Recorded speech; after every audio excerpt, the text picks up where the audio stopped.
Good morning everyone. आज के योग वशिष्ठ के 10वें सत्र में आप सभी का स्वागत है। अपने साथ अपने मेंटर यतिन जोशी भी जुड़ चुके हैं। Welcome to Yatin. Welcome to the day 10th of the Yog Vashishtha series. Let's begin.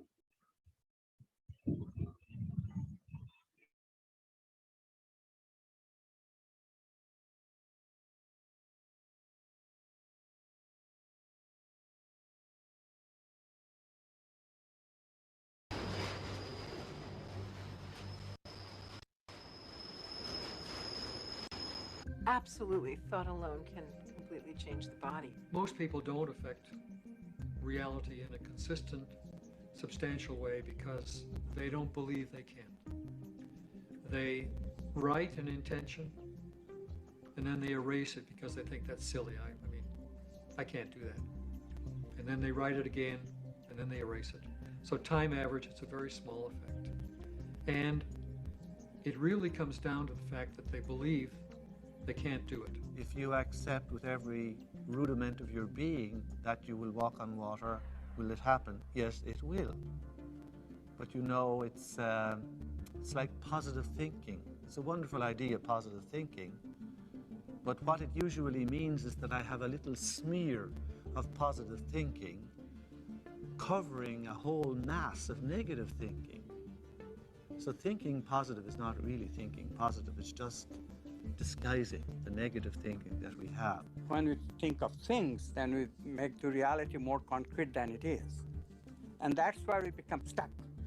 We become stuck in the sameness of reality. Because if reality is concrete, obviously I'm insignificant. I cannot really change it. But if reality is my possibility of consciousness itself, then immediately comes the question of how can I change it? How can I make it better? How can I make it happier? You see how we are extending the image of ourselves? In the old thinking, I cannot change anything because I don't have any role at all in reality. Reality is already there. It's material objects moving in their own way from deterministic laws. And mathematics determines what they will do in a given situation. I, the experiencer, have no role at all. In the new view, yes, mathematics can give us something. It gives us the possibilities that all these movements can assume, but it cannot give us the actual experience that I'll be having in my consciousness. I choose that experience. And therefore, literally, I create my own reality. It may sound like a tremendous bombastic claim by some new agey without any understanding of physics whatsoever, but really quantum physics is telling us that.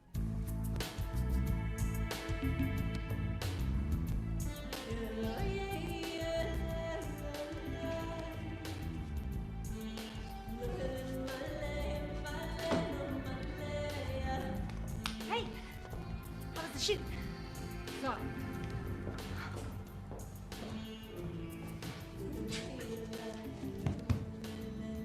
Your boss called. He's worried about you.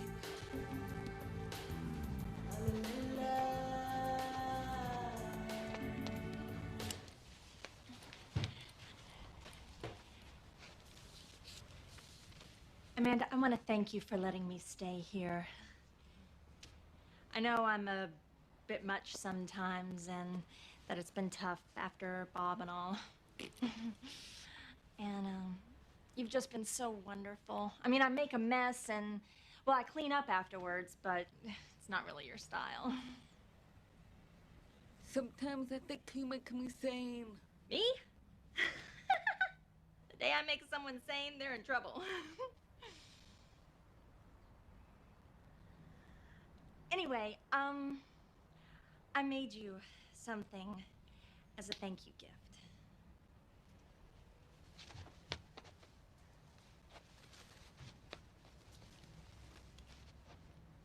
Open it.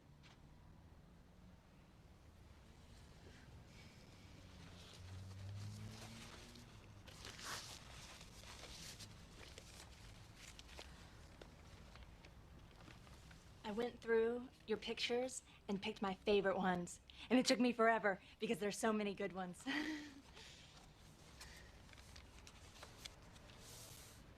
this. That's for all the wonderful photos you will be taking.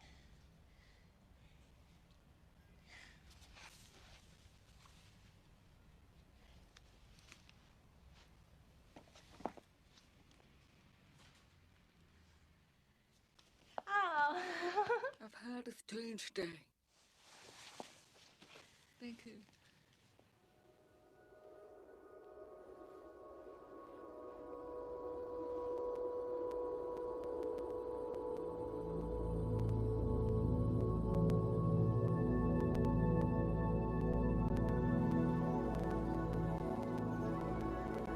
What is my life?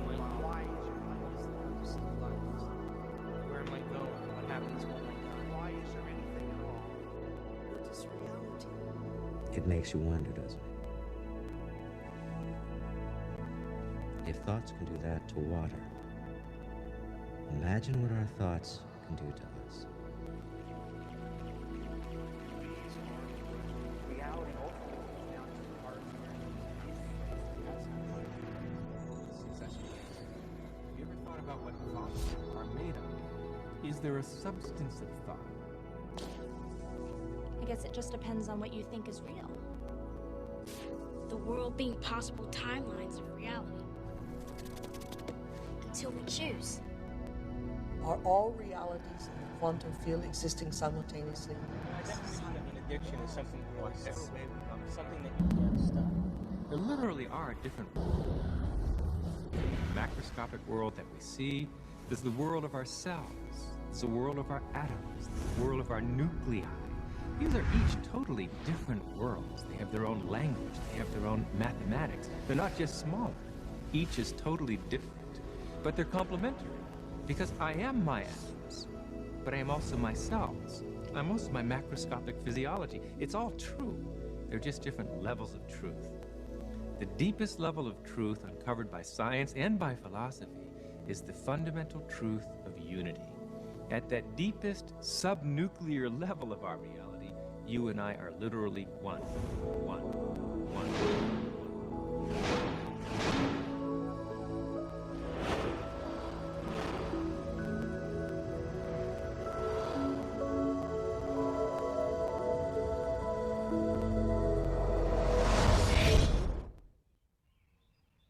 I wake up in the morning and I consciously create my day the way I want it to happen.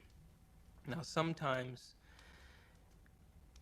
because my mind is examining all the things that I need to get done, it takes me a little bit to settle down and get to the point of where I'm actually intentionally creating my day. But here's the thing, when I create my day, and out of nowhere, little things happen that are so unexplainable, I know that they are the process or the result of my creation. And the more I do that, the more I build a neural net in my brain that I accept that that's possible. It gives me the power and the incentive to do it the next day. In addiction, we have a supreme, beautiful opportunity to decipher the difference between our intangibility of our nobleness of character and the day-to-day business of how that character is revealed in a three-dimensional world through our bodies.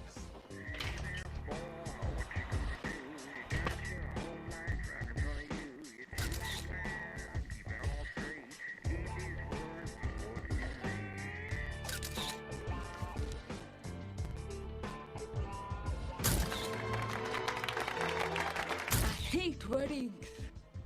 And what we will learn is that addiction is the feeling of a chemical rush that is cascaded through the bodies through a whole assortment of glands and ductless glands and through the spinal fluid, a feeling that some would call a sexual fantasy. It only takes one sexual fantasy for a man to have a hard-on.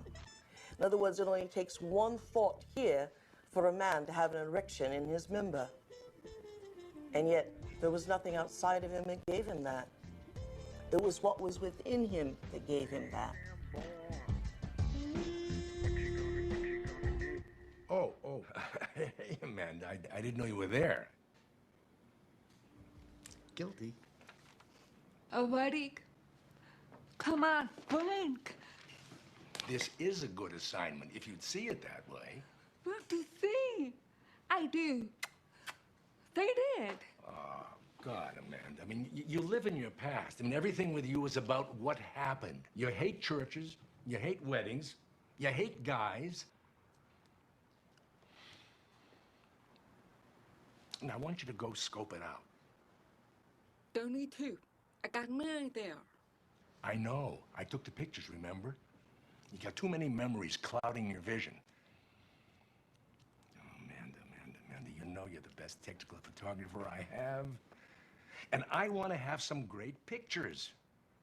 You know what? You need a good Polish wedding. And watch out for those good Catholic boys, huh? You need the priest.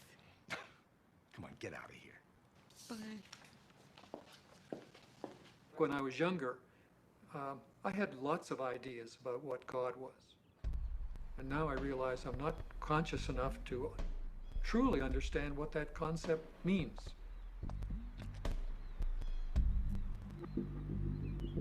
That I am at one with the great being that made me and brought me here and that formed the galaxies and the universes, etc. How did that get taken out of religion? It was not hard.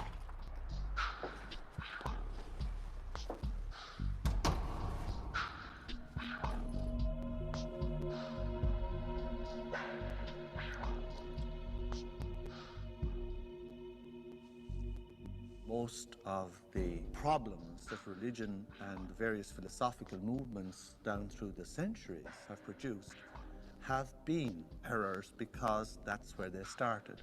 That God is a distinct, separate being from us, to whom I must offer worship, whom I must cultivate, humor, please, and hope to attain a reward from at the very end of my life. That is not what God is. That is a blasphemy. God is such a broad thing, most of the parts of which that are associated with organized religion is something that I sort of recoil at and something that I think has done a lot of harm to the world, done harm to women, done harm to oppressed peoples, done harm to the World Trade Center. And yet, at the same point, we have the epitome of a great science. The closest science has ever come to explaining Jesus' interpretation that the mustard seed was larger than the kingdom of heaven. And the only science that can fit into that analogy is quantum physics.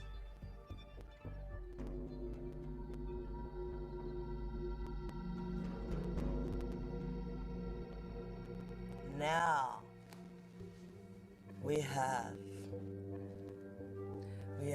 great technology, from anti-gravity magnets and magnetic fields of zero-point energy. We have all that, and we still have this ugly, superstitious, backwater concept of God.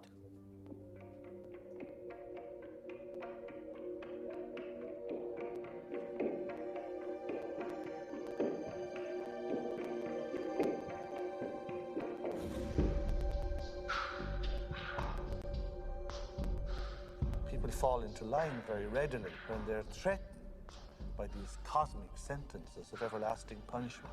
But this is not how God is. And once you start to question the traditional images, caricatures of God, people feel you're an agnostic or an atheist or a subverter of the social order.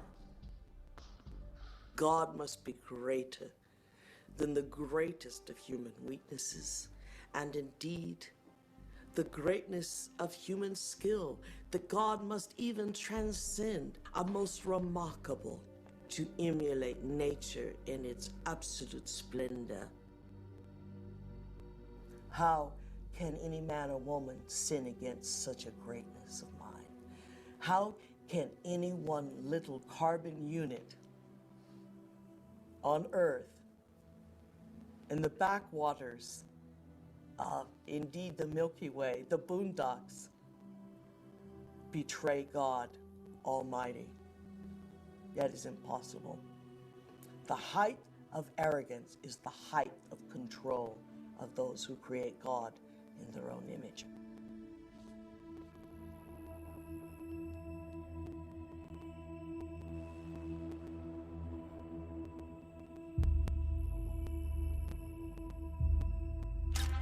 I now present to you Mr. and Mrs. Richard Buck Filipowski.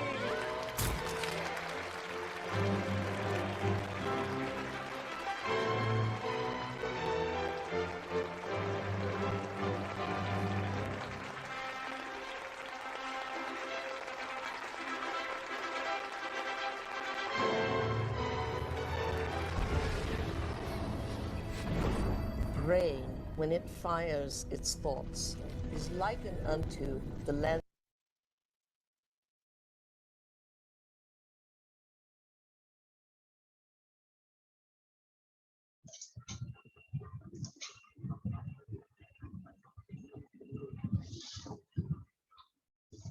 So that was day 10. Science and all the neurologists, top doctors of the world who have documented this, they are talking about couple of things here. So इसको थोड़ा हिंदी में देख लेते हैं कि क्या कह रहे हैं, क्या बातें चल रही थी आज, ताकि फिर इसको डिस्कस करने में थोड़ा आसानी हो जाए। तो आज के वीडियो में आपने शुरुआत में सुना होगा कि it is reality is all possibilities. Then the question comes कि अगर ये रियलिटी मैंने ही बनाई है तो obviously then I can also change it, right? It's a obvious question. And then यहाँ पे वो अपना ओपिनियन रखते हैं कि इज दिस ऑब्जर्वर मैन जो एक्सपीरियंस जो कर रहा है ना, he has actually no role to play in this reality, because reality just exists as it is on its own. You are not going to play any role as such. इस तरह से उन्होंने कुछ बोला था, probably Yatin can explain it better. Then बोलते हैं कि जो situation जो चल रहा है, there is this character जिसको हम लोग watch करते हैं, Amanda, she is a photographer and she works with one of the corporate world company में काम करती है।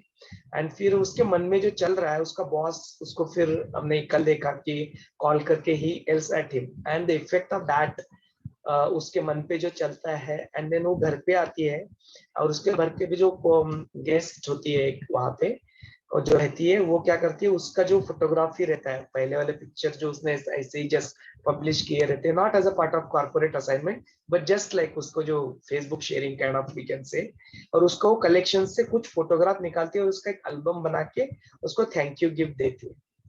Now that thank you gift को जब अमेंडा देखती है तो kind of things that is created against जो उसके बॉस को बोलता है, there is a tremendous difference between them, इसलिए वो उसको हक करके she also gives that return thank you to her। यार आगे चल के वही फिर से प्रश्न दोहराते जब वो सोती है बेड पे, तो अगेन ये इट्स होरिंग उसके माइंड पे ना ये सब चल रहा होता है कि what is my life, who am I, what is the purpose of my life वगैरह वगैरह उसके इस पे चलते रहता है। एंड देन दे आगे चल के बताते कि जो अगर इसको थोड़ा सा डेप्थ में अगर जाके देखे तो साइंटिस्ट की बातें उसको याद आती है दैट कि if you go at the deeper level of जो अपने सेल होता है, इवन द मैटर होता है, एटम होता है, इसके अगर बिल्कुल डेप्थ में जाके देखेंगे तो बोलते देयर आर अलग अलग levels of truth that exist, and the deepest truth अगर जाके आप एग्जिस्ट करके देखते हो तो that is the thing the you and I R not different. हम में दोनों में भी जो एक डेप्थ के लेवल पे अगर साइंटिफिक डेप्थ के लेवल पे भी जाके देखें तो it is only one, and that is what is string theory. String theory में ये बताती है कि हम लोग सिर्फ एक फील्ड ऑफ एनर्जी है, बिकॉज अगर एटम के smallest particle known was atom, लेकिन अभी तो they went inside the atom, atom में फिर उन्होंने इलेक्ट्रॉन इलेक्ट्रॉन न्यूक्लियस देखा, नो न्यूक्लियस को देखने का जरिया नहीं था, but now they have a जरिया to go into inside the nucleus also, और इनसाइड द न्यूक्लियस जाके देखा तो क्या दिखता है, it is just a strings of energy. जो स्ट्रिंग्स ऑफ एनर्जी जो है यहाँ पे या किसी भी particle of this universe, it is all just a string of energy, field of energy. And इसी चीज को हमको गुरुदेव भी समझाते हैं कि सोहम सोहम सोहम। मुझे यतीन जी ने भी बताया था कि ओहम से शुरुआत होती है और सोहम पे जाके उसका अंत होता है। वेदांत जिसको बोलते हैं, there are no two exist, there is only one. And even the science and all the topmost scientists and doctors and neurologists using all the technology, they are also now accepting this fact. They are also started discovering this fact, which was said and understood by our ancient rishis long time ago. काफी साल पहले अपने ऋषि मुनियों ने इस ज्ञान को अर्जित करके, अनुभव करके इसको डॉक्यूमेंटेड किया हुआ है अलग अलग फॉर्म में। अष्टावक्र गीता इज देयर, पतंजलि योग सूत्र इज देयर, अभी हम लोग यतीन जी से योग वशिष्ठ सुन रहे हैं। नो, तो that is a very beautiful thing to experience about it. Then आगे चल के वहां पे बताते हैं कि जो अपने अपने अलग अलग जो मैटर होता है या जो रिमेम्बरेंस होता है, they gave an example that they show a picture of a man who is looking at a woman and just उसके मन में वो थॉट आ जाता है। इन रियलिटी वो देखता भी नहीं है, उसके मन में जस्ट वो थॉट आ जाता है रिलेटेड टू एक particular word about sex and all that, and कहते हैं कि he can feel erection in no matter of time. Despite of that, there is nothing of that sort. There is no woman outside. There is nothing exists. But just उसकी स्फूर्ति मात्रा से he can feel the erection. उसकी पूरी body में he can feel the same sensation again. गुरुदेव भी अष्टावक्र गीता में बताते हैं स्फूर्ति मात्रा जो बोलते हैं, स्मृति मात्र से जस्ट द मेमोरी और द इंप्रेशन की उसके इवेंट के बारे में जिस समय उस चीज याद भी आ जाती है तो यू कैन फील दैट स्फूर्ति मात्रा, पूरा कंप्लीट स्फूर्ति आपके शरीर में होती है। अष्टावक्र में गुरुदेव भी बताते हैं कि जिस कोई एक चीज होती है उसकी आज हमें याद आ जाए तो you can relive that entire experience, पूरे वैसे के वैसे ही सेंसेशन अपने में पैदा होता है। Science is also now accepting this fact which is said, और पता नहीं हजारों साल पहले ये क्या सारी चीजें बोली गई थी। Then the next point पे जाके बोलते हैं अपने रिलीजन के बारे में, बोलते हैं the fundamental difference in most of the religion they made an error।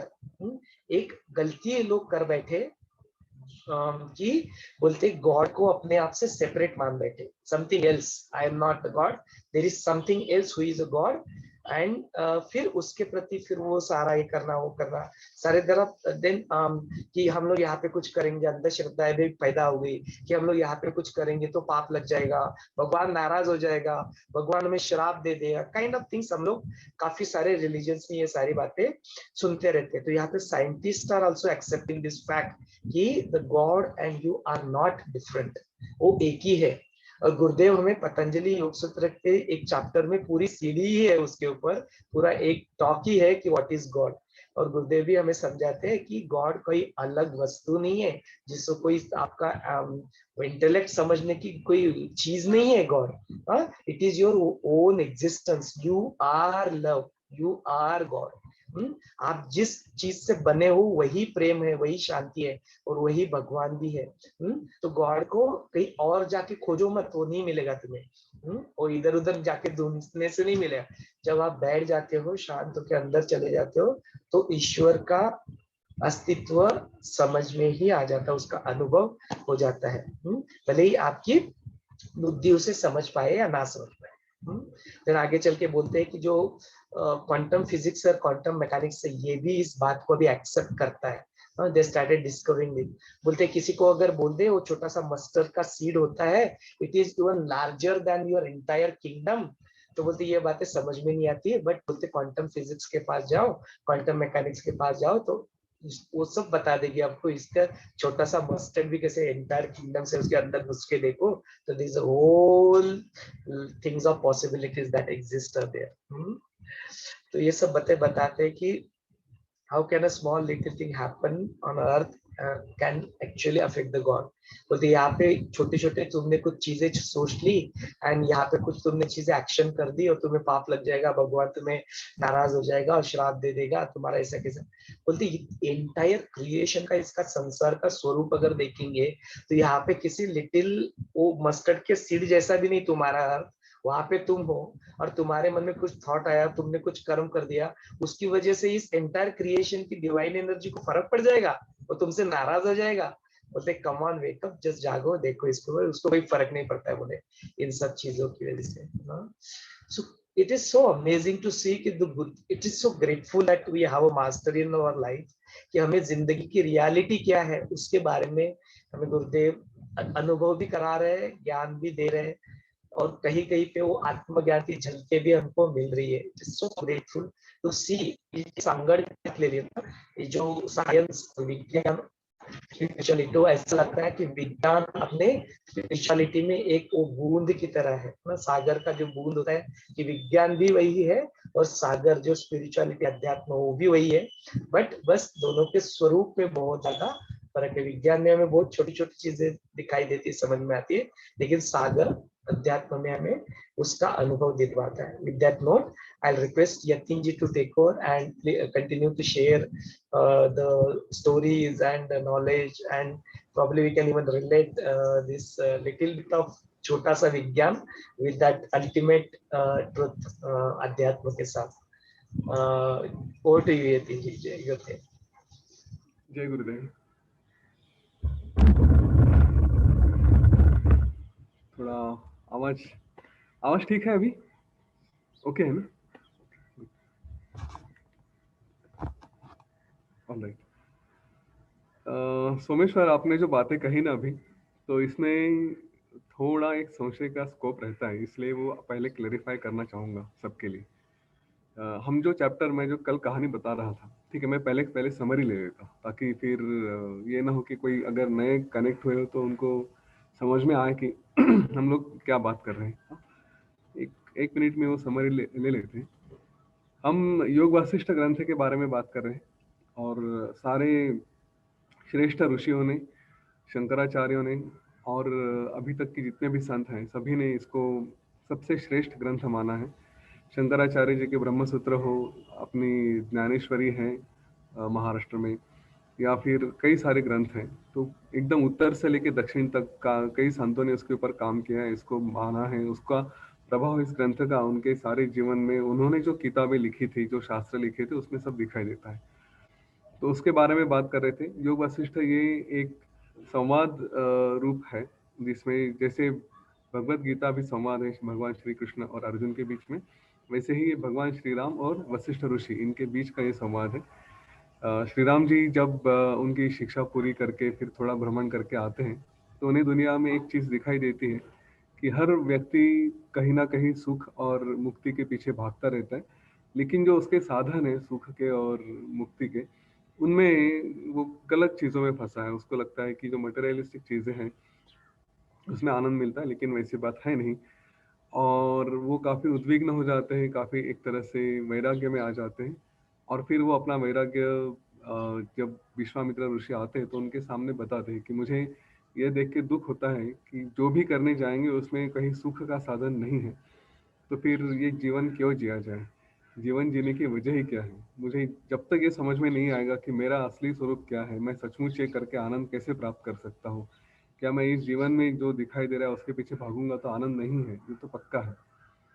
तो फिर असली आनंद कहाँ है? ये जब प्रश्नों के उत्तर मिलेंगे तब मैं कुछ करने की सोच सकता हूँ, वरना मुझे जीवन जीने में कोई रस नहीं है. ये उनका वैराग्य होता है श्री राम जी का. और उसके ऊपर फिर विश्वामित्र ऋषि और वशिष्ठ ऋषि उनको जो ज्ञान देते हैं, वो सारा ज्ञान इस योग वासिष्ठ में समाया है. तो हमने शुरू में कुछ कहानियाँ देखी और हम अभी एक पद्म राजा और लीलावती की कहानी देख रहे थे. तो लीलावती की और पद्म राजा की कहानी हमारी यहाँ तक आई थी कि ये दोनों बड़े अच्छे पति पत्नी थे. पद्म राजा था और उसकी मृत्यु होने के बाद रानी लीलावती हैं, वो उसकी जो देवी है सरस्वती, उससे प्रार्थना करती है कि इनको मेरे साथ ही रहने दें और मुझे जीवन के बारे में बताएं. तो वो पहले पूछती है कि मेरे पति अभी कहाँ हैं. तो उसके पति का जो अगला जन्म हो चुका है उसका नाम होता है विदुरथ. तो राजा विदुरथ का जन्म उसको दिखाया जाता है. देखते हैं तो राजा विदुरथ अभी 16-17 साल के हैं और उनका राज्य चल रहा है, उनके सारे मंत्रीगण वहाँ पे हैं. तो सरस्वती को ये प्रश्न पड़ता है कि मेरे मंत्रीगण अभी जो यहाँ पे हैं वही वहाँ पे दिखाई दे रहे हैं दूसरी दुनिया में, तो ऐसे कैसे हो सकता है. तो उसका जो क्लैरिफिकेशन है वो सरस्वती कहती कि तुम्हें पता होना चाहिए कि तुम सच किसको समझ रही हो. तो कहती कि मैं जो अभी बात कर रही हूँ वो सब सच है, और मैंने आंखें बंद करके जो अपने पति का अगला जन्म दिखाया आपकी कृपा से, वो फिर झूठ हो सकता है, वो सपना हो सकता है। तो कहते कि ठीक है, चलो तुम्हें ये भी दिखा देते कि ये तुम्हारा जो अभी का जन्म है वो कैसा झूठा है। इसलिए उसको अपने पिछले जन्म में लेके जाते कि जहाँ पे वो एक ब्राह्मण पति पत्नी हुआ करते थे, और उस ब्राह्मण को उसने एक राजा की सवारी देखी, तो उसके मन में विचार आया, तीव्र विचार आया कि मुझे भी कभी राजा बनना चाहिए, मुझे भी ये इस तरह का सुख भोगना है। तो फिर सरस्वती उसको बताती है कि देखो, पिछले जन्म में तुमने एक जो सपना देखा था वो आज यहाँ पे है, और आज का सपना अगले जन्म में वो तुम्हारा पति देख रहा है। तो इसका मतलब ये तो एक सपनों की श्रृंखला ही बन चुकी है, सीरीज ऑफ ड्रीम्स। एक सपने में दूसरा, दूसरे में सपना, तीसरे में सपना। वो कभी अमोल पालेकर का गाना भी था ना एक, कि सपने में देखा एक सपना याद है किसी को तो शायद, पुराने जमाने में ये गाना हुआ करता था। तो ऐसी सपनों की श्रृंखला है, और इसके बारे में हम आज आगे जा रहे थे। इसमें ना ये बहुत ही सुंदर चैप्टर है लीला सरस्वती का, और इसलिए इसका विस्तार काफी बड़ा है। मैं ये कहूँगा कि अगर ये 700 पन्नों की किताब है, तो इसमें करीब करीब 60-70 पेजेस तो इसके इसी ही चैप्टर पे दिए हैं, और जीवन के, विज्ञान के हर छोटे छोटे पहलू इसमें गए हैं। अभी एक ही झटके में इसके सारे डिटेल्स कवर करना ये थोड़ा हेवी हो जाएगा, तो इसमें ना हम थोड़ा थोड़ा चीजें जाके देखते हैं। तो इसमें मृत्यु के बारे में भी काफी सुंदर बातें बताई गई थी, और अभी सोमेश्वर ने जैसे बताया था कि, और उसमें थोड़ा सा क्लैरिफिकेशन ऐड करना चाहूँगा, एक सुंदर रियल कहानी के द्वारा मैं ऐड करना चाहूँगा, हाँ, क्योंकि प्रश्न ये मन में आने चाहिए, और आप सचमुच अपने सारे प्राण अपने कानों में लाकर अपना इंटेलेक्ट, अपनी बुद्धि को एकदम शार्प रखे, जो भी बात कर रहे हैं ना यहाँ पे, उस पे सवाल पूछे। ये मेरे लिए और सोमेश्वर के लिए ना बड़ा ही क्या बोलते हैं उसको, टाइट रोप वॉक जैसे बोलते हैं, वैसी चीज है। हमें पूरा इस ज्ञान को पकड़ के बोलना है। इसमें थोड़ा भी इधर उधर हो गया, और आप में अभी बातें करते करते, सुनते सुनते श्री राम जी जैसी बुद्धि आ गई, तो प्रश्न भी वैसे आने चाहिए कि एक छोटे से गलती भी हमसे हो गई तो आप तुरंत पकड़ सकते हैं, है ना। इतना ये गहरा नॉलेज है। और इसका मैं उदाहरण देता हूँ मेरे जीवन की असली जो कहानी हुई थी या अभी चल रही है उसके द्वारा। एक 3 साल पहले मेरे पिताजी की मृत्यु हुई थी, और मैं योग वशिष्ठ पढ़ता हूँ, उसके बारे में मेरी सबसे फेवरेट ऑडियंस है मेरे घर वाले। हाँ, उस समय तक तो ये था कि घर में कोई इतना योग वशिष्ठ वगैरह पढ़ता नहीं था। मैं अपने तरफ से मुझे जो भी मिलता उसको पकड़ पकड़ के सुनाता था, तो खाने के टेबल पे इधर उधर ऐसी बातें होती थी। तो उनके मृत्यु के बाद मेरी बेटी, मेरे मार्च में उनकी मृत्यु होगी, और अप्रैल में मेरी बेटी उस वक्त कुछ 9 साल की थी, 9-10 साल की। तो वो काफ़ी दुखी थी, और उसका बहुत लगाव था मेरे पिताजी से। तो उसने कहा कि हम योग वशिष्ठ पढ़ना शुरू करते हैं, और ठीक है तो शुरू करते हैं। तो फिर, और हमारे आश्रम में भी यूजुअली गुरुदेव कहते हैं कि अगर किसी की मृत्यु हो जाती है तो it is time to read Yoga Vasishtha. अगर काफ़ी दुख है तो योग वशिष्ठ में एक पर्टिकुलर जो मैं मराठी किताब रेफर करता हूँ उसमें, या फिर कई और, एक पुण्य और पावन करके 2 भाई है, उनकी भी कहानी है, वो भी पढ़नी चाहिए, ऐसा बताया जाता है। तुरंत नहीं, लेकिन एक 2-4 दिनों के बाद वो पढ़ के थोड़ा अपने मन को शांति मिलने में उसकी मदद होती है। तो योग वशिष्ठ पढ़ा जाए, ऐसी उसकी डिमांड थी मेरे बेटी की। तो हमने सब एक साथ बैठ के रोज योग वशिष्ठ पढ़ना शुरू कर दिया। तो अभी भी हम रेगुलरली एवरी डे हम लोग रात को बैठते हैं, पढ़ते हैं। तो जब पढ़ना शुरू किया था तो मैंने पहले ही कई बार बात कर चुका था, तो ये हमेशा उन्होंने सुना था कि ये सब भ्रम है करके। और उसी ने, बेटी ने शुरू करते वक्त ही, समय ही पहला प्रश्न डाला जो सबसे बड़ा बॉम्ब था। उसने कहा कि अगर ये सब कुछ भ्रम है तो वशिष्ठ ऋषि भी भ्रम है, ये सारा ज्ञान भी भ्रम है, तो फिर क्यों सुने। देखिए कैसे प्रश्न आते हैं।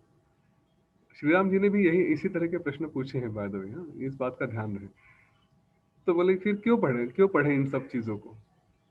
और यही प्रश्न आप ही के मन में भी आना चाहिए कि जब भी हम बता रहे थे रियलिटी के बारे में, कि हमारे पाप पुण्य के बारे में, हम और भगवान एक ही हैं, तो ये प्रश्न भी मन में आने चाहिए। फिर अगर ऐसी बात है तो हम कुछ भी करें, राइट। उस अस्तित्व को, उस क्रिएशन को अगर कोई फर्क नहीं पड़ता पाप पुण्य से, तो हम कुछ भी करें तो फिर इस जीवन में मैं पाप करूं पुण्य करूं क्या फर्क पड़ता है, जीवन मुझे जैसे लगता है वैसे जीऊंगा, है ना? ये प्रश्न आया क्या मन में? आया होगा तो आना चाहिए चैट बॉक्स में। ओके, इस तरह के प्रश्न पूछिए, ये मन में आने चाहिए। देखिए प्रश्नों से ही, जब प्रश्न होंगे ना तभी आपकी क्यूरियोसिटी है, आप एक्टिव हैं, ये समझा जा सकता है। अगर वो प्रश्न ही नहीं रहे, वो क्रिएटिविटी ही नहीं रही तो हमारी एक्टिविटी खत्म हो जाती है। एक बच्चे जब होते हैं हम तो कितने प्रश्न पूछते हैं, पंछी है वो क्यों उड़ सकता है, मैं क्यों नहीं उड़ सकता, ये घर पेड़ क्यों हिल रहा है, फल क्यों टपक रहा है, ऐसे सारे प्रश्न उस बच्चे के मन में होते हैं। और आगे जाते जाते हम वो जो प्रश्नों से, क्यूरियोसिटी से लेके छोड़ना, कौन पूछेगा, कौन सवाल ढूंढेगा, कौन उसका जवाब ढूंढने की कोशिश करेगा, इसमें आते हैं। देखिए हमारी एक्टिविटी लेवल, एक बच्चा जितना एक्टिव होता है उससे धीरे धीरे धीरे धीरे हमारी एक्टिविटी लेवल कम होती जाती है। और जीवन का अगर रहस्य, जीवन का एक लक्षण अगर समझा जाए तो लक्षण यही है कि आप क्यूरियस हो, आप सवाल पूछ रहे हो, प्रश्न पूछ रहे हो, आपके जीवन में वो एक्टिविटी अभी भी चल रही है।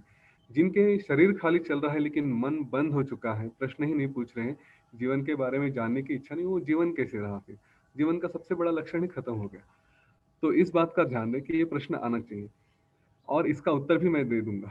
ठीक है, ये इस कहानी में आता है, योग वशिष्ठ में हम जो लीला और पद्म राजा की कहानी सुन रहे हैं तो इसमें इसका उत्तर भी आता है। हम कहानी में चलते हैं फिर। अच्छा चलो, ये प्रश्न आया है तो इसके उत्तर दे देते हैं, थोड़ा आगे पीछे रहेगा सीक्वेंस में लेकिन इम्पोर्टेंट है, ये प्रश्न आया था तो। ये सारा जो ज्ञान है ना, ये प्रश्न कि मैं कुछ भी करूँ तो क्या फर्क पड़ता है, ये उसको आना चाहिए कि जिसको सच पता है, जो सच्चाई में जीता है, जो सत्य में जीता है, उसको सत्य पूरा आत्मा अपने मन में लेके आया है और उस लेवल पे जी रहा है। ठीक है, हमारा जो जर्नी है सत्य तक, वो आज ऐसे तुरंत है ऐसी बात नहीं है। ये सेशन खत्म होने के बाद जब वापस अपनी दुनिया में जाएंगे तो हो सकता है कि हमारे कुछ इंप्रेशंस बने ही रहेंगे, वो टूटेंगे नहीं। घर में देखेंगे थोड़ा खाने में गड़बड़ हो गई तो खाना हमने उसके घर वालों पे डांट दिया, नमक कम हो गया तो किसी को कुछ बोल दिया, ये सारी बातें हो सकती हैं, ऐसा नहीं कि खत्म हो जाएगा। आज हम ये 1 घंटे में एक तरह, एक जो अपना अलग विश्व है उसमें जीना शुरू करते हैं, लेकिन यहाँ से वापस घर में जाने के बाद थोड़ा थोड़ा वो पुराने इंप्रेशंस, हमारे एक्सपेक्टेशंस, हमारे गुस्सा, जो भी हमारे इमोशंस है वो बाहर आना शुरू हो जाते हैं। तो ये एक जर्नी है, एक प्रवास है कि जहाँ पे हम अभी एक स्टेज में अज्ञान में हैं, वहाँ से लेके पूरा ज्ञान तक पहुँचना और उसको बार बार रिपीट करके अपने आप को पूरा शुद्ध कर लेना, पूरा क्लीन करना, ताकि जब एक अवस्था आ जाए कि हाँ अभी कुछ हिलते ही नहीं, कुछ फर्क ही नहीं पड़ता, जो सिचुएशन आएगी उसको हम ऐसे के ऐसे स्वीकार सकते हैं। ऐसा जब हमारी अवस्था होगी तब ये कहना उचित रहेगा कि अगर मैं और भगवान एक ही हैं तो मैंने कुछ भी किया तो क्या फर्क पड़ता है। ठीक है, लेकिन तब तक हमारे लिए बंधन है और जीते जी हम ये ज्ञान ले सकते हैं। जीने के बाद अगर ये ज्ञान हमारे पास, जीवन खत्म होने के बाद अगर ये ज्ञान नहीं रहा, इसको हम कैरी फॉरवर्ड नहीं कर सके, तो फिर से जन्म लेके फिर से ये ज्ञान लेना पड़ेगा। फिर उस सिचुएशन में, उस वक्त जहाँ पे हम उतना पूरे ज्ञानी भी नहीं है, फिर उस वक्त क्या होगा, क्या ये जो मैंने कर्म किए थे, ये पाप पुण्य के कंसेप्ट अप्लीकेबल है कि नहीं है? तो अप्लीकेबल है। ये दोनों लॉजिक की तरफ से भी है और जो शास्त्रों में कहा गया उसके हिसाब से भी है, क्योंकि हमारे कर्म ही हमारे जीवन को कारणीभूत होते हैं। ठीक है, जब भी किसी की मृत्यु होती है, हम कहते हैं कि कोई बहुत जल्दी मृत्यु हो गया, कोई थोड़ी देर से मृत्यु हो गया, कोई एकदम आसानी से मृत्यु होती है। तो ये सारी जो वजह होती है इन सारी चीज़ों की, उसमें ये इम्पोर्टेंट बात होती है कि हमारे जो कर्म हैं उन्हीं कर्मों के हिसाब से हमारी मृत्यु होती है। मृत्यु को देखने के लिए हमने एक सत्र में भी देखा था कि सांत्वन तो होता है ना, किसी की मृत्यु होती है, किसी का दुख होता है, तो किसी के घर में हम जाके ये तो नहीं कह सकते कि ये इसकी कर्मों की वजह से मर गया करके, ऐसा उचित नहीं होता। वो सांत्वन के लिए होता है, कर्म जो है जो कि नसीब होता है, भाग्य जो होता है, वो सांत्वन देने के लिए। वरना फैक्ट तो यही है कि हर व्यक्ति अपने कर्मों की वजह से ही मृत्यु होता है। तो मैं आगे की कहानी बताने के लिए इसके पहले एक छोटी सी कहानी बताना चाहूँगा, बहुत शॉर्ट है। एक आकाशच नाम का व्यक्ति होता है। हाँ, आकाशच का मतलब क्या है? आकाश में जो जन्मा है वही। आकाशच नाम का इस व्यक्ति वो अपने जीवन जीते रहता है और काफ़ी समय के बाद फिर ये यमदूत होते हैं, वो जाके देखते हैं कि अरे इसकी मृत्यु करनी है। तो जैसे ही उसकी मृत्यु के लिए जाते हैं यमदूत उसके पास, तो वो उसको छू तक नहीं सकते। वो यूँ कहते हैं कि आग की ज्वालाएँ आके उन देवताओं को, मृत्यु के देवताओं को भगा देते हैं।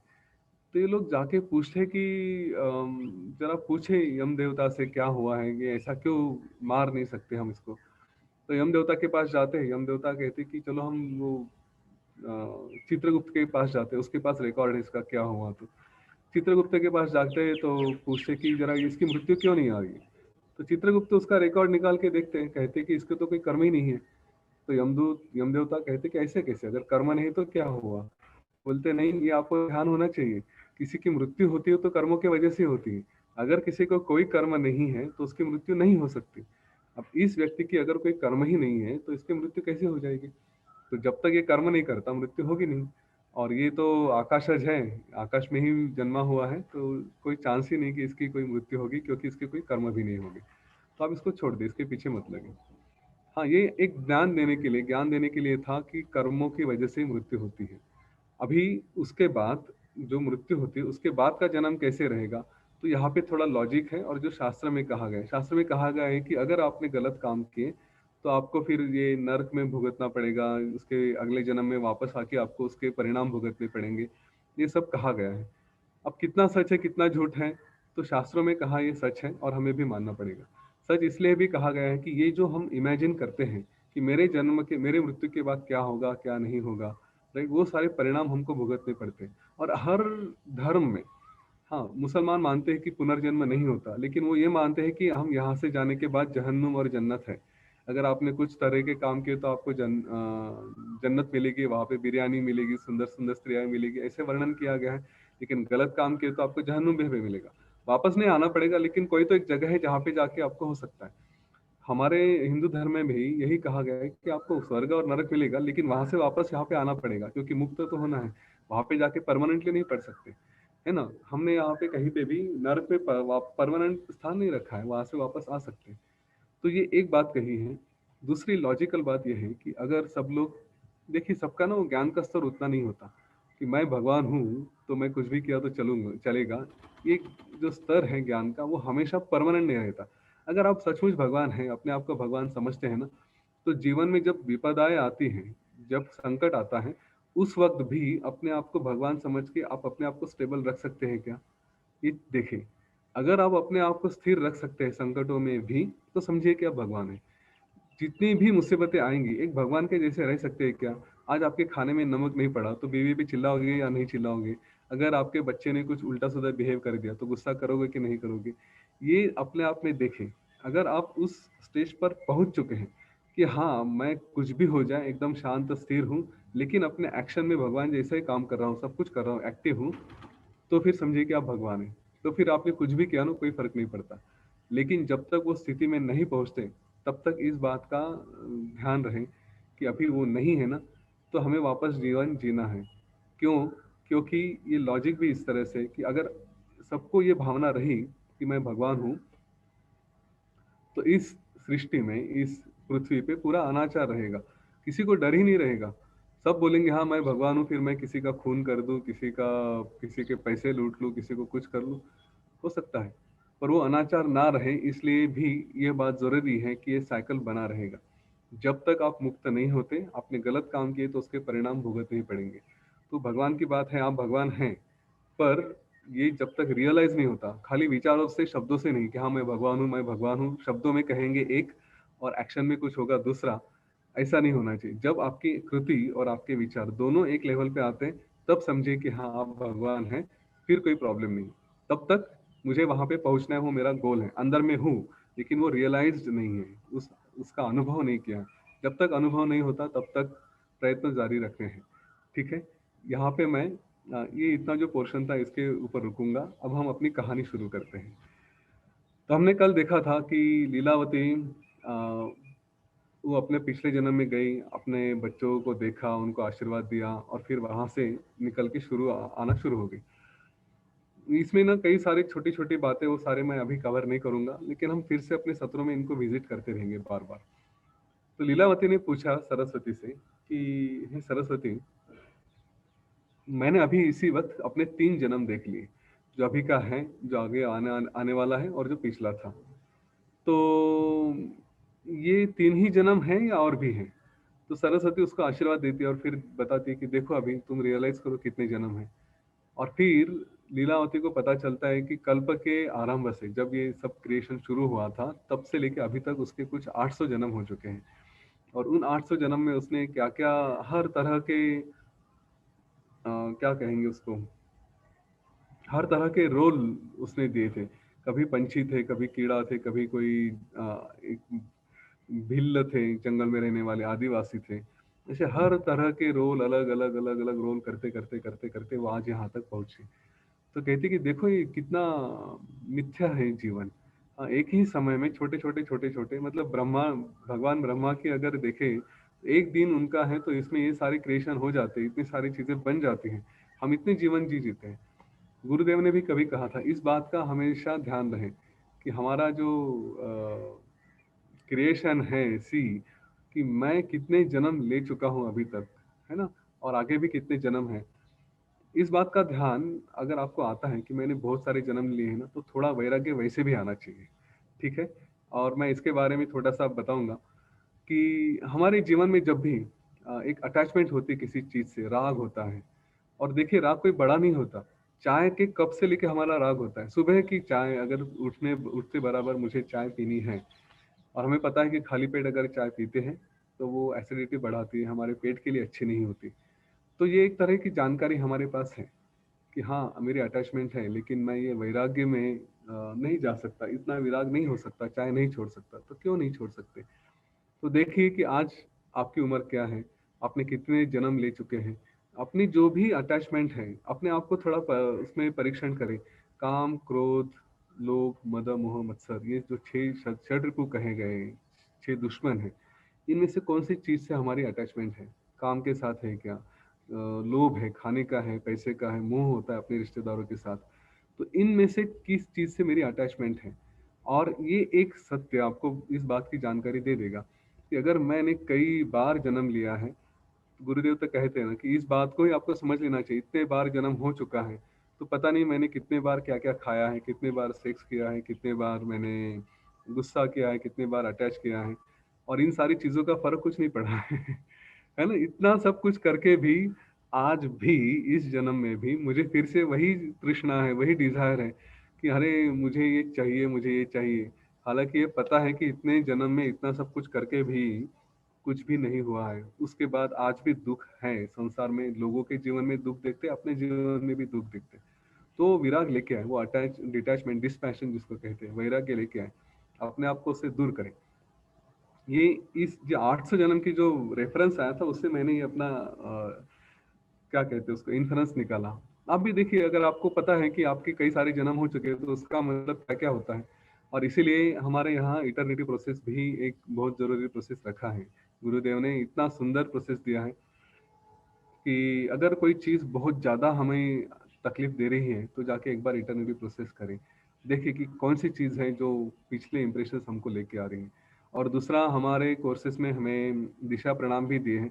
बहुत ज़्यादा तीव्रता नहीं, लेकिन छोटी स्केल पे बार बार अगर कुछ हो रहा है तो सरेंडर करें। उन दिशा के देवताओं को जाके हम प्रणाम करते हैं, उनको छोड़ देते हैं उनके पास।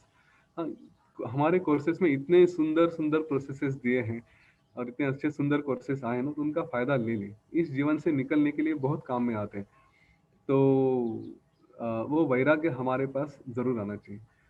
तो जब लीला कहती है कि मैंने इतने सारे जन्म देखे, 800 जन्म देखे, अभी मुझे जाके देखना है कि मेरा पति अब क्या कर रहा है।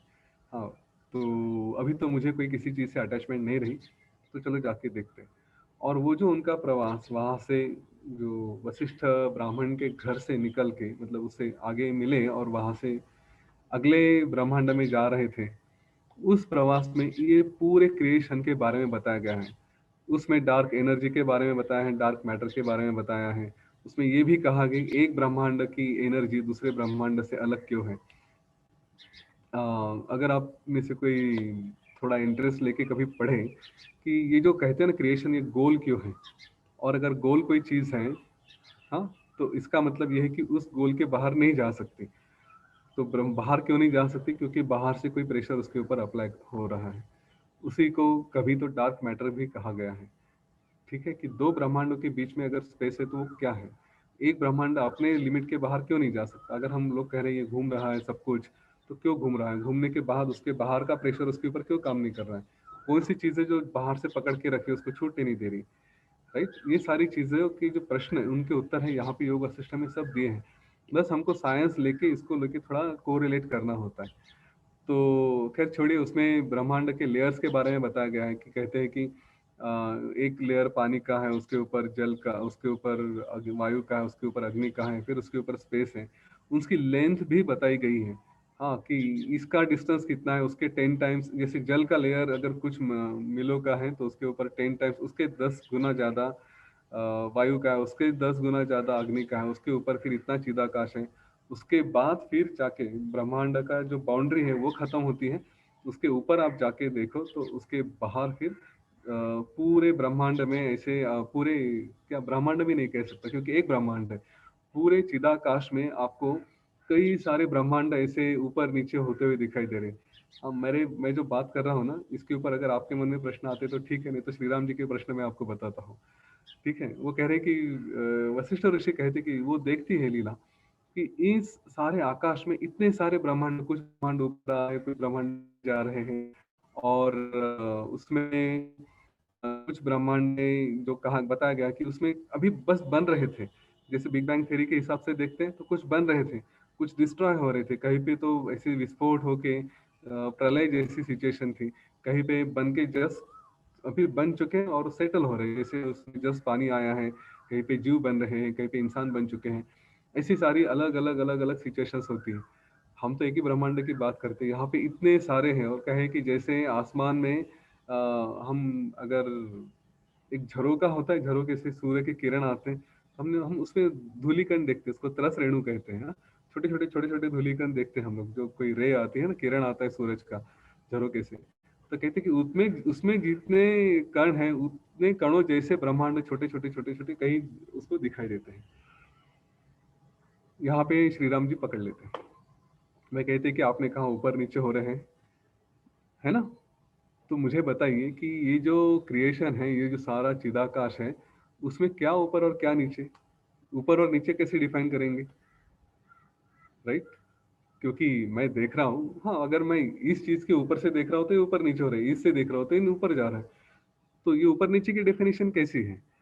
तो वहां पे है ना, इतने सुंदर प्रश्न पकड़े हैं ना, ये तो हमारे दिमाग में भी नहीं आते कि अरे मेरे मन में प्रश्न कैसे नहीं आया, उन्होंने पूछ लिया। तो कहते कि हाँ, ये सारा सापेक्ष है, आप कहाँ से देख रहे हैं ये भी सापेक्ष है।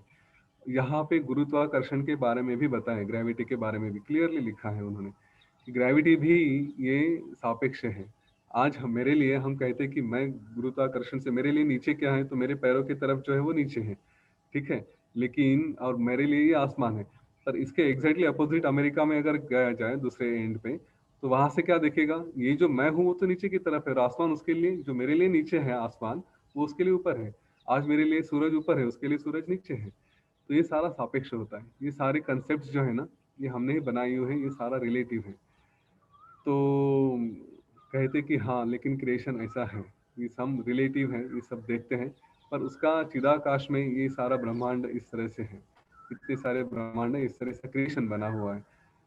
लेकिन सच्चाई ये भी है कि ये सारा मन का ही खेल है, चिदाकाश की दृष्टि से कुछ भी नहीं है। जो चैतन्य है उसके लिए ये ऐसे कई सारे जीव हैं, उन्होंने अपने अपने ब्रह्मांड बनाए हुए हैं और हम इसको देख रहे हैं। एक ब्रह्मांड जो तुमने बनाया था वो तुमने देखा, एक दूसरा ब्रह्मांड जो वशिष्ठ ऋषि का, वशिष्ठ ब्राह्मण का था वो देखा, दूसरा एक ब्रह्मांड तुमने देखा कि जो पद्म राजा का था वहां पे है ना। तो देखिए कितने सारे जीव, और उनके ही मन के अंदर ऐसे कई सारे ब्रह्मांड होते हैं।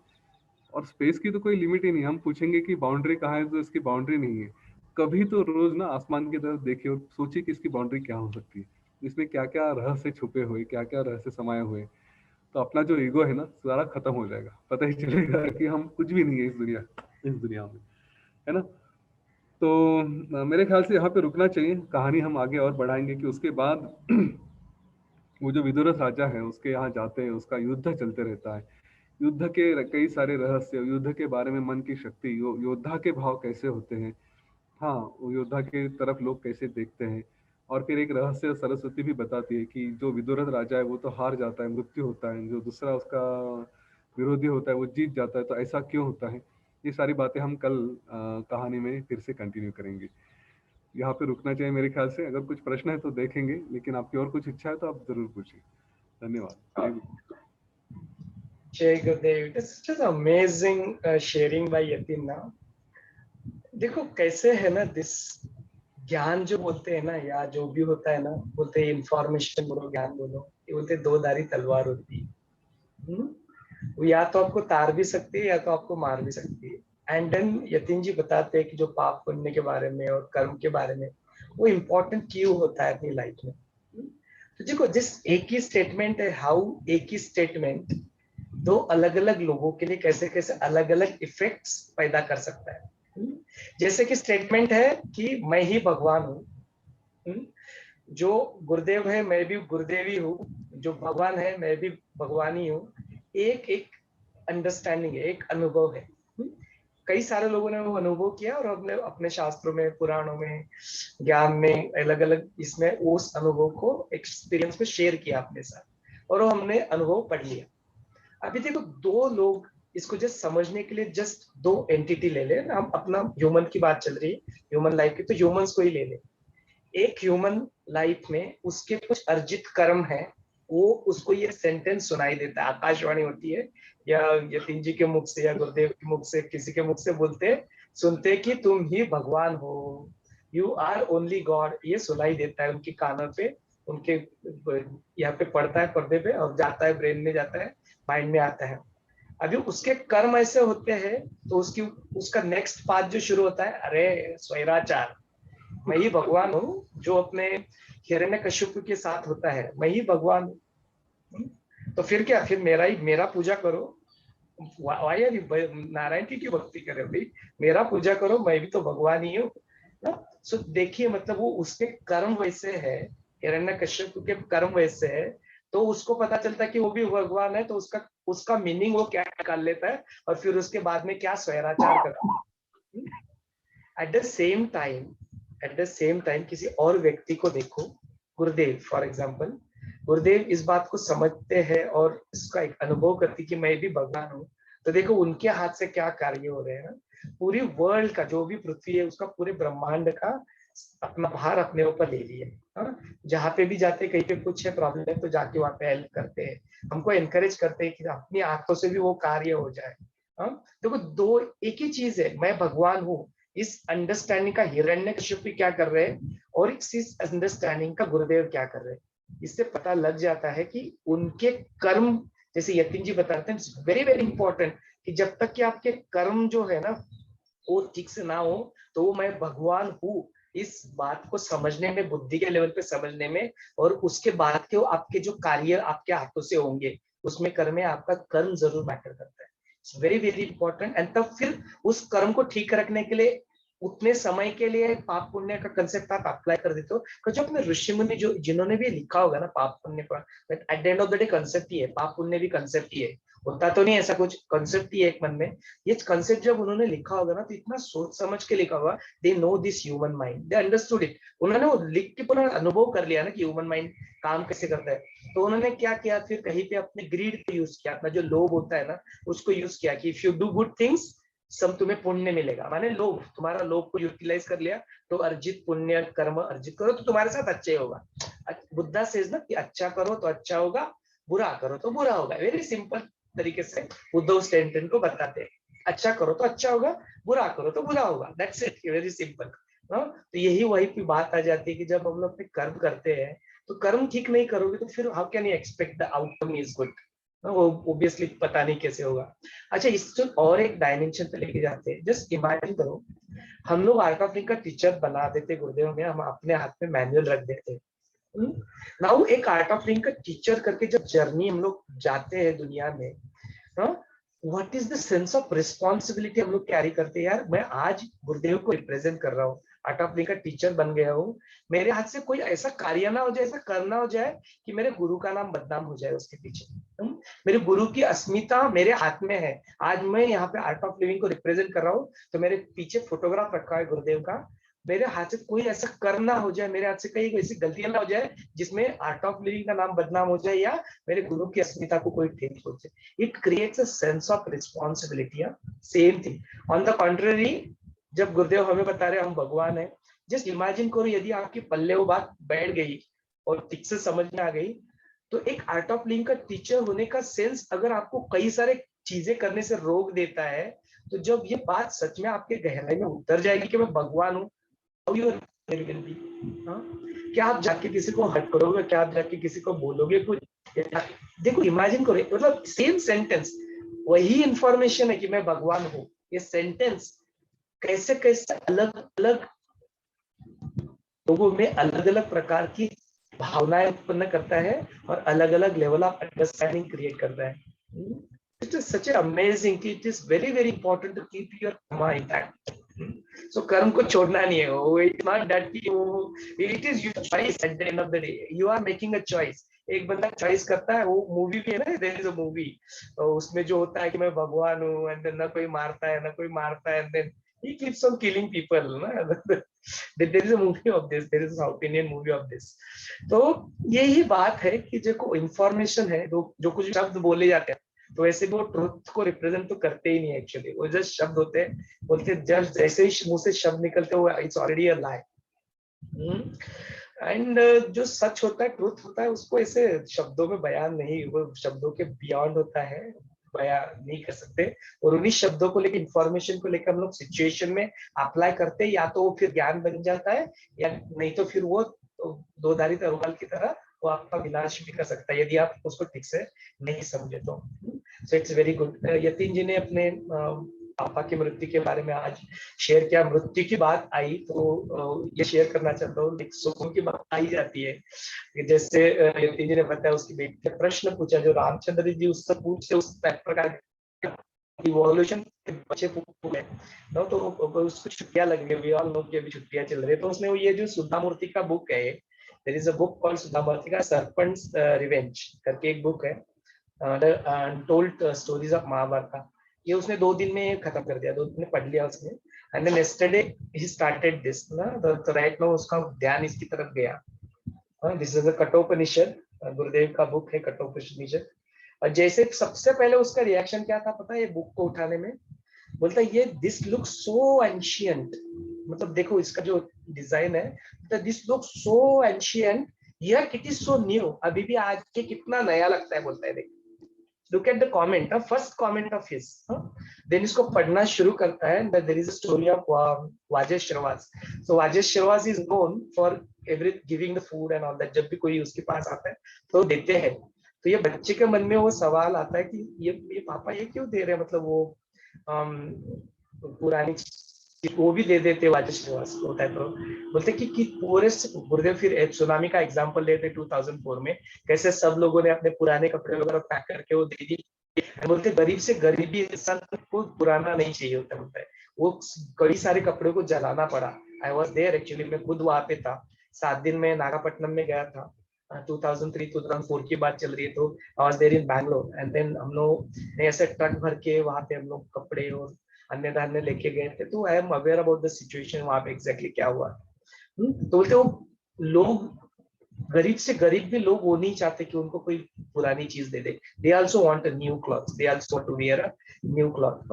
जब आगे चलते पढ़ते, जैसे यतीन बोल रहा था कि वो योग वशिष्ठ का वो पारायण होता है बच्चों के साथ रोज रात में होता है, तो मेरे को लेके बैठ गया, बोलता है मेरे को अकेले को नहीं पढ़ना है इसको, आप मेरे साथ बैठो। रात में योग कठोपनिषद आता है। वाजेश श्रीवास आगे बढ़ते हैं एंड देन नचिकेता की बात आती है, तो बोलते हैं कि आपको जो सबसे प्यारी चीज क्या है उसको दे दो। तो बोलते हैं why you want to possess, बोलते हैं आपकी सबसे प्यारी चीज कौन हूँ, तो मैं हूँ। Nachiketa is the name of the kid, Vajashravas का जो बच्चा रहता है। तो वो बच्चा क्या बोलता है कि आप मेरे को दे दो ना, मेरे प्रश्न जाके पूछता है वाजेश श्रीवास की, मुझे किसको दोगे फिर आपको सबसे ज्यादा मैं अच्छा लगता तो मुझे किसको दोगे। And when you read this sentence ना, सोम जब पढ़ता है इसको तो बोलता है व्हाट इज दिस किड, देखो खुद ही बच्चा है, बोलता है what is this kid, oh my god, these are literal words, what is this kid, oh my god, he is nothing, बोलता है and I don't know what nothing is. वो बच्चे को बोलता है ही इज नथिंग, माने उसको किस लेवल पे रख रहा है उस बच्चे को, बोलता है ही इज नथिंग, एंड बोलता है आई don't know what nothing is, मुझे नहीं पता है, बोलता है नथिंग क्या है। एंड बहुत बार जब भी ऐसे कुछ चीजें होती है ना, तो अगर कुछ ऐसे बोलता है ना, ये बोलता है, एंड देन हमेशा ही attaches one sentence to it, बोलता है ये सब कुछ जो मैं बोल रहा हूँ ना, बोलता है इट्स ऑल लाई। पता नहीं वो कैसे बोलता है ऐसे, इट्स ऑल लाई बोलता है, इट्स ऑल झूठ है बोलता है सब कुछ, don't get stuck into all this thing, it's all lie. पता नहीं ये सब बातें उस मुंह से कहाँ से निकल रही है, 10 साल का बच्चा है, ये सब चीजें हो रही है। तो दिस इज रियली, इसके बारे में आश्चर्य व्यक्त कर सकते हैं एक्चुअली कि it's all happen. With that note, I am to open this session for our audience. यदि किसी के मन में कुछ प्रश्न है तो we can please feel free to ask your question. जय गुरुदेव। यतीन भैया एक क्वेश्चन था प्लीज। आपने दो प्रोसेसेस के बारे में आप अपना वीडियो स्विच ऑन कर सकते हैं क्या? I will just add you to the spotlight. So there were two processes which Yatin spoke about. One was the 4 Disha Pranam, which we do, and there was another one before that, which I couldn't hear properly. If Bhaiya can please explain that bit once more. It is eternity process. Yes. Eternity process में हम लोग वो एक guided होता है, one on one process होता है। Yes, yes, yes, yes. आपने सुना है उसके बारे में पहले? Yes, I am aware of that. I couldn't hear that well. Thank you so much, भैया। भैया ऑनलाइन हो रहा है क्या वो? नहीं वही तो ऑनलाइन नहीं हो सकता। Yes. वो काफी इन्वॉल्व होता है, एक के वन ऑन वन ही होता है, बहुत फर्क पड़ता है उससे, और वो जीवन में 2 ही बार किया जा सकता है। पिछली बार मैं करना चाहती थी जब ऑफलाइन था तभी, लेकिन उसके लिए 40 डेज क्रिया आवश्यक थी और मेरी वो टाइम पे नहीं थी। तो अभी तो होए 1.5 साल से रेगुलर है। अभी तो 40 डेज मतलब अभी डाइल्यूट कर दिया है। हमारे समय 90 डेज की थी, और मेरा संकल्प लेके मैंने 90 डेज की क्रिया की थी, और जैसे ही 90 डेज आया मेरे सामने वो अपॉइंटमेंट भी आ गई, जाओ तुरंत कर लो। 91st डे इटर्निटी प्रोसेस हो गया था, इसलिए मेरा रह गया है वो। कर लीजिए, खुलता है, कर लीजिए। भैया ये इटर्निटी प्रोसेस का जो अनुभव है, या किसी के साथ शेयर कर सकते हैं क्या? कोई पूछता है आपने इटर्निटी कर लिया, क्या देखा, तो वो क्या बोल सकते हैं क्या? नहीं करना चाहिए, वो अपना खुद का अनुभव है।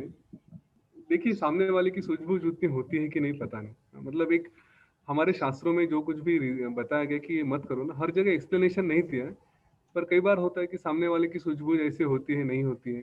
आप जिसके साथ शेयर कर रहे हैं, अगर वो आपके करीबी हैं और कभी आपसे कोई ऐसी गलती हो गई तो आपको ही ब्लेम करेंगे, हाँ तुम्हारा पिछले जन्म से ऐसा चल के आ रहा है। लेकिन हम तो आपको ऐसा नहीं कहेंगे। आपकी स्टोरी शेयर कर सकते हैं, इतना बढ़िया नॉलेज आप बता रहे हो, तो आप थोड़ा सा वो इटर्निटी प्रोसेस, आपका अनुभव जो आपने देखा था, कुछ बोल सकते हो हमको? नहीं, मुझे अभी तो सारी चीजें याद नहीं आ रही थी। एक मैं बता सकता हूँ कि जो मेरा आज का नेचर है सोशल सर्विस का, वो पहले से है, ऐसा मुझे लग रहा है करके। मतलब पिछले जन्मों में भी ये स्वरूप रहा है कि हम लोग देने की बात करें, जाके बार बार सेवा में लगे रहे। तो अगर सेवा नहीं होती तो मैं तो घर में उछलना शुरू हो जाता हूँ कुछ तो पकड़ के लेके आऊंगा करके, तो वो चलता है। वो एक नेचर मुझे लगा कि हाँ पहले से आ रहा है करके। और ये ऐसा मैंने सुना है, जैसे इस जन्म में आप जेंट्स हो तो अगले जन्म में लेडीज थे, इसके पहले जेंट्स थे, ऐसा कुछ होता है क्या? नहीं, ऐसा कुछ नहीं होता। इसका कोई सीक्वेंस या उसके कोई डिपेंडेंसी नहीं होती। ये आप जो देखते हैं, कहा ना मृत्यु के बारे में हमने देखा है कि जो हम देखते हैं वही हम होते हैं। इस लीला सरस्वती की कहानी में लीला के जो 800 जन्म हैं, अभी तो सारे तो उसने बताए नहीं, लेकिन उसमें ये भी था कि मृत्यु के समय अगर उसने किसी जानवर को देखा तो जानवर हो जाते हैं, जानवर ने किसी पत्ते को देखा तो पौधा बन जाते हैं, पौधे ने किसी कीटक को देखा तो वो कीटक बन जाता है, उसने किसी हाथी को देखा तो हाथी बन जाता है। ये सब उस वक्त मरते वक्त जो इम्प्रेशंस हमारे स्ट्रांग होते हैं, वो वही हम बनते हैं। सोमेश्वर कल ना इस बात पे बोलने के लिए बताना, नोट कर लीजिए प्लीज इसको, मैं भी नोट कर लूंगा कि हमारे इम्प्रेशंस और अगला जन्म हम क्या होते हैं, मरते वक्त हमारे मन की स्थिति कैसी रहती है। वो उसमें एक ऋषि की स्टोरी भी आती है ना, वो सब कुछ करता है, मरते समय वो डियर को लेके आते हैं, उसके अटैचमेंट हो जाता है, he takes into deer. We'll talk about it. Yes. हा हॅलो भैया. हा जी. हा माझा एक प्रश्न होता. आपल्याकडे जसं समजा 10वा होतो 13वा होतो, मग लगेच पुढचा जन्म भेटतो का काही महिन्यानंतर काही वर्षानंतर, म्हणजे ते मनुष्यावर कसं कसं त्याला बेस काय कसं डिपेंड असतो, कधी जन्म होतो पुढचा काय? त्याच्यावरती योग वसिष्ठमध्ये सगळं काही दिलेलं आहे. तुम्हाला हरकत नसेल तर हिंदीमध्ये सांगू मी, चालेल? हा सांगा सांगा. हा ते 10वा 13वा म्हणायचं होतं म्हणून मी मराठीत म्हटलं. हाँ नहीं कह रहे. इनका प्रश्न ये था कि मृत्यु के बाद जो संस्कार किए जाते हैं, कि जिसमें उसका 10 दिनों तक अलग अलग संस्कार होते हैं, 11वां 12वां 13वां होता है, और उसके बाद फिर हर साल श्राद्ध किया जाता है. तो इन सारी चीजों का कुछ फर्क पड़ता है क्या? जो मरने वाला है उसके ऊपर फर्क पड़ता है, जो करने वाला है उसके ऊपर कुछ फर्क पड़ता है क्या? करने वाले की श्रद्धा मैटर करती है कि नहीं? अगर किसी के जीवन में कोई रहा ही नहीं, मतलब कोई अनाथ ही मर गया, तो फिर उसका तो कोई क्रियाकर्म नहीं करेगा, फिर उसके साथ क्या होता है? अभी लॉकडाउन चल रहा है, किसी की मृत्यु होती है तो लॉकडाउन में वो पंडित जी घर में आके भी संस्कार नहीं कर सकते, तो फिर क्या होता है? ये सारे जो प्रश्न है ना, ये सारे डिटेल में योग वशिष्ठ में डिस्कस किए गए हैं. इनके सारे प्रश्न भी है और उत्तर भी है. मैं आपको एक इन शॉर्ट यही कहूंगा कि इन सारी चीजों का महत्व है और वो दोनों के लिए असर करता है, जो जिसकी मृत्यु होगी उसके लिए भी और जो कर रहा है उसके लिए भी. करने वाले की भूमिका, करने वाले की श्रद्धा भी उसके ऊपर असर करती है. जो अगर जो मृतक है उसकी श्रद्धा हो न हो, लेकिन अगर उसके कर्म अच्छे हो ना हो, लेकिन जो करने वाला है उसके कर्म, उसकी श्रद्धा अच्छी रही तो उसके ऊपर फर्क पड़ता है. आणि ते 10व्याला जर कावळा शिवला तर आत्मा मुक्त होतो किंवा मग नाही तसंच राहतो, ते आत्मा असंतुष्ट राहत होतो, इथंच राहतो धरतीवर, असं काही म्हणतात ते. हाँ, तो यही कि आपने जो किया है, जो कौवा छूता है कि नहीं छूता है, इसके लिए भी मेरे पास कहानियां हैं जो मैंने खुद अनुभव की है, वो भी मैं कल शेयर करूंगा. क्योंकि मृत्यु का विषय बहुत गहरा और बहुत बड़ा है, इसके ऊपर में जितना पूछा जाए उतना कम है. तो कौवा छूता है कि नहीं छूता है, वो जिनके जो उसके खुद के कर्म है उसके ऊपर, उसका ज्ञान कैसे होता है वो, और जो करने वाला है उसकी श्रद्धा, इनके ऊपर भी डिपेंड करता है. ऐसा कहा गया है कि वो कौवा छूना मतलब कौवे में कुछ नहीं होता, कौवा तो उसको खाना मिलेगा तो जाके खाएगा ही, पर ये कहते कि वो जीव उस पिंड में होता है, और वो जीव अगर उस पिंड के आसपास रहा तो वो एक्टिव रहता है, और इसके लिए वो कौवे को सिक्स सेंस होता है कि वो देखता है कि कुछ तो है, इसलिए वो जा नहीं पाता.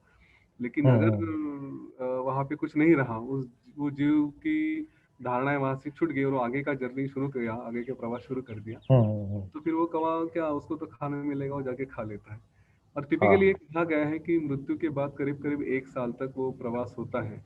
तो वो हम कल सब देखेंगे डिटेल में, अगर चाहिए ना तो उसमें रहेगी कहानी, मैं पूरी डिटेल में सब बताऊंगा कल. ठीक है ठीक है, थैंक यू. बहुत गहरा है योग वशिष्ठ में, इसीलिए आप कुछ भी पूछे उसका जवाब वहां पे है. हाई लेवल का नॉलेज अच्छा है. पढ़ना शुरू करिए, आपको अगर मराठी में कौन सी किताब बोली आपने मराठी में? ये मैं आपको दिखाता हूँ मराठी, इसको आप देखिए, सुबोध योग वशिष्ठ करके सुमन महादेवकर इनकी किताब है. दिखाई दे रही क्या या ये मिरर इमेज बन रही है? योग लेखक कौन है? सुमन महादेवकर. सुमन महादेवकर ये रहने के लिए नवी पेठ में है, और उनके हाथ से भी आप जाके किताब खरीद सकते हैं. किताब की प्राइस 700 रुपए है, लेकिन इनसे लेते तो 600 रुपए में वो दे देती है. और उनसे मिली भी, सारा जीवन उन्होंने अध्यात्म शास्त्र में बिताया है, तो एक मिलने का अनुभव भी बहुत अच्छा होता है. मैं हालांकि अभी मिलने नहीं जाता क्योंकि कोविड की सिचुएशन है, तो मैं फोन पे बात कर लेता हूँ. पर ये देखिए कि 85 साल की व्यक्ति जो सारे शरीर तो अभी भी थका नहीं है, अभी भी काम करने की तैयारी है, अभी भी मुझे भागवत पे लिखना है, अभी भी मुझे इस पे लिखना है, योग वशिष्ठ का हिंदी में अनुवाद करना है, ऐसे कई सारे उनके क्या बोलते तैयारी है सब कुछ करने की. पर ये नहीं कहा कि मैं 88 इयर्स की हूँ तो मैं छोड़ दूंगी, ऐसा नहीं, अभी भी काम कर रही है. जब तक है जीवन तब तक अध्यात्म करते रहेंगे. है ना। तो उनसे मिलो, ऐसे लोग संत हैं हमारे सामने मिल जाते हैं, ये हमारा भाग्य होता है कि उनके सामने बैठ के बात कर सके करके। हो भैया सके तो आपने बोला 1 साल तक उसका असर रहता है, मतलब 1 साल तक वो नया जन्म नहीं लेता है, ऐसा है क्या? हाँ, 1 साल तक वो उसका प्रवास शुरू रहता है। तो गुरुजी ने तो बोला था कि 13 दिन तक वो आसपास रहता है, फिर उसका वो जर्नी शुरू हो जाती है। 13 दिनों तक आसपास रहता है, फिर उसका अगला उसकी जो जर्नी है वो शुरू हो जाती है। यहाँ पे जो लिखा गया है कि 1 साल तक वो सुषुप्त की अवस्था में रहता है, मतलब उसका मन और ये सब उसी में रहता है, और उसी में वो अनुभव लेता है कि हाँ मैं स्वर्ग में गया हूँ, मैं नर्क में गया हूँ, मेरे साथ ये हो रहा है, मेरे साथ वो हो रहा है। इस तरह का उसका जो भी सोच रहती है। देखिए हमने जो फाउंडेशन है इसका यही है कि इस जन्म में मैंने जो इम्प्रेशंस लिए हैं वही लेके मैं मरता हूँ। तो अगर मैंने बहुत इमेजिन किया कि मैंने अच्छे कर्म किए हैं और मुझे स्वर्ग मिलेगा, तो स्वर्ग मिलता है, ठीक है। और अपने कर्म अच्छे नहीं रहे तो वो डर भी रहता है, उसकी वजह से उसके भी परिणाम होते हैं। मतलब ऐसा होता है, स्वर्ग नर्क जैसे है क्या अस्तित्व? आप कौन से लेवल पे उसके ऊपर है? जो मुक्त तो वैसे तो बोलते हैं आपका मन ही स्वर्ग है या नर्क है, वैसा कोई स्पेसिफिक जगह नहीं होती है, ऐसा सुना है। वही है कि आपके इम्प्रेशंस कैसे हैं, आपने क्या धारणाएं बना के रखी है, उसके लिए वही है। वरना तो ये रूल अगर है क्रिएशन के, तो वो अलग अलग धर्मों के लिए अलग अलग होने चाहिए ना, सेम होने चाहिए। सॉरी, अगर कोई मुसलमान मरता है तो उसको भी स्वर्ग में ही आना चाहिए, अगर है स्वर्ग तो। कहीं तो रूल में एक बेस पे तो हम तो इंसान ही है ना, एक तो डेफिनेशन होनी चाहिए। तो अगर यूँ समझे कि कोई हिंदू मुसलमान बन जाता है, कोई मुसलमान हिंदू बन जाता है, तो फिर वो कौन से इंप्रेशन में जाएगा? तो ये जो फाउंडेशन है ये सब अपने अपने मन के हिसाब से ही होती है, लेकिन क्रिएशन का जो नियति का जो रूल है वो सबके लिए एप्लीकेबल है, ठीक है। नियति है, ये भी मेरे मन की धारणा है, नियति के ऊपर भी मैं जा सकता हूँ। हमने जो प्रयत्नों के बारे में सुना था ऋषि जी से, वो भी है।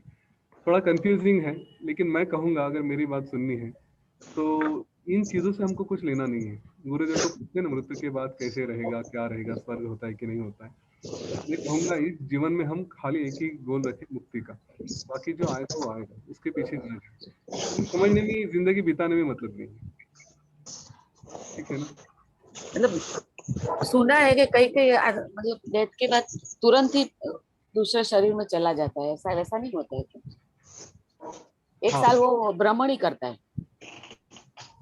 एक देखिए, मैं फिर से कहूंगा, ये हमारी ज्ञान की स्थिति के ऊपर डिपेंड करता है। ओके, इसमें कहानियां ऐसी है कि एक ही जीवन में एक साथ 100 रुद्रों की कहानी है योग वशिष्ठ में, कि 100 रुद्र, 100 अवतार, अपने 100 जीवन उसने एक साथ ही देख लिए।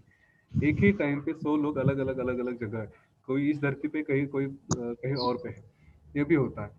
तो फिर उनका क्या हुआ, मृत्यु के बाद फिर कहाँ गए? है ना, ये प्रश्न आएंगे कि मृत्यु के बाद हुई कि नहीं, अभी तो मृत्यु हुई ही नहीं, फिर अलग अलग जन्म कैसे हो गए? तो ये सारी पॉसिबिलिटीज होती है, लेकिन इसका फाउंडेशन है हमारा मन, ठीक है। अगर हमने अपने मन में देखा कि मुझे लगता है कि मेरे मृत्यु के बाद मेरे साथ ये हो सकता है, मेरा, जैसे उन्होंने पूछा था कि मेरे साथ मेरे कर्म किए गए हैं, मेरे ऊपर अंतिम संस्कार किए गए हैं, अभी मुझे मुक्ति मिल रही है, या फिर अभी यमदूत आके मुझे लेकर जा रहे हैं, वो सारा जर्नी जिस तरह से, वो हमारे इमेजिनेशन के ऊपर होता है। लेकिन मैं आपको वार्न करना चाहूँगा, ये खाली इमेजिनेशन है इसलिए मैं कुछ भी करूँगा, ये फ्रीडम मत रखिए। वो डर हमेशा रखिए अपने साथ, क्योंकि जब तक हम वो लिबरेट नहीं होते ना, मन की अवस्था जीते जी, हम जब तक वो मुक्ति नहीं समझते, उसका अनुभव जब तक नहीं लेते, तब तक ये सारी पॉसिबिलिटीज रहेगी। पता नहीं किस मोमेंट में क्या ख्याल आ जाएगा और वो ख्याल आपको लेके डुबोएगा। इसलिए गलत कर्म करने की अगर अवॉइड करना है, तो जो बताया गया है उस लेवल तक जीते जी जरूर रहिए कि मैंने गलत कर्म किए तो मुझे नर्क में जाना पड़ेगा, ये धारणा हमेशा रखिए, ठीक है। जब जैसे जैसे ज्ञान में ऊपर उठेंगे और अपने जीवन में अनुभव करने लगेंगे कि हाँ मेरी वासनाएं टूट रही है, मेरे सारे जो गुस्से हैं, जो 6 षड रिपु हैं, वो उनसे मैं दूर जा रहा हूँ, मेरा कंट्रोल आ रहा है, तो फिर दूसरी साइड को बैलेंस करिए कि हाँ शुभ अशुभ ऐसा कुछ नहीं होता। हाँ, क्योंकि ये अगर अशुभ की कंसेप्ट रही तो अशुभ आपको शुभ कर्म करने से या कुछ भी करने से डराती है। जैसे अगर कुछ कहते हैं कि घर में जैसे 4 दिनों का किसी महामारी होता है तो लोग उसको ऑब्जर्व करते हैं, फिर उसमें थोड़ा बहुत इधर उधर हो गया तो गुस्सा हो जाते कि ऐसे कैसे कर दिया। लेकिन जो नॉलेज में वो समझते कि नहीं, इसमें थोड़ा सा बैलेंस है कि कुछ हो भी गया गलती से तो छोड़ दो, उसमें क्या किसी को डांटना क्या बोलना, ये तो शरीर है, होते होते रहता है। पर इसलिए स्वैराचार भी नहीं होना चाहिए, दोनों को बैलेंस में रखना चाहिए। एक तरफ आप ज्ञान में उठ रहे हो ना, तो दूसरी तरफ ये जो शुभ अशुभ स्वर्ग नरक के कंसेप्ट है उसको थोड़ा थोड़ा थोड़ा थोड़ा डाइल्यूट करते जाइए, लेकिन दूसरी तरफ ज्ञान में उठना भी है। ये नहीं होना चाहिए कि दोनों को छोड़ के दिया है, तो फिर तो जीवन में पता नहीं क्या हो जाएगा। हाँ, इस बात का ध्यान रखें।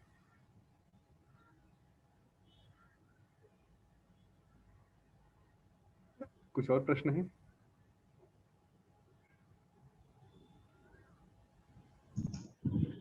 Such amazing discussion, na? Questions, answers. It's really nice. I'm really contented. तृप्ति का एक अनुभव होता है that हमने ये डिसीजन लिया, हम लोग साथ में आए सब लोग, और हम लोग सब इसको एड्रेस कर रहे हैं, यतीन जी को सुन रहे हैं, and then प्रश्न पूछ रहे हैं और उसके उत्तर भी हमें मिल रहे हैं। इसी श्रृंखला को हम लोग कल भी जारी रखेंगे। With that note, we'll conclude today's discussion. जय गुरुदेव। जय गुरुदेव। सभी संतों से, ज्ञानियों से एक रिक्वेस्ट रहेगी, जैसे श्री राम जी का वैराग्य शुरू हुआ था, बाकी संतों ने एक दूसरे की दुनिया से दरबार में लेके आए, तो वैसे ही यहाँ पे भी दरबार लगता है। आप भी बाकी लोगों को लेके आइए, कई सारे ज्ञानी हैं, उनको और ज्ञान की आवश्यकता है, उनको संतों को आप लेके आइए। आप सारे खुद संत हैं, ज्ञानी हैं, तो दूसरों के भी जीवन में थोड़ा वो ज्ञान लेके आइए। जय गुरुदेव सर। जय गुरुदेव। जय गुरुदेव।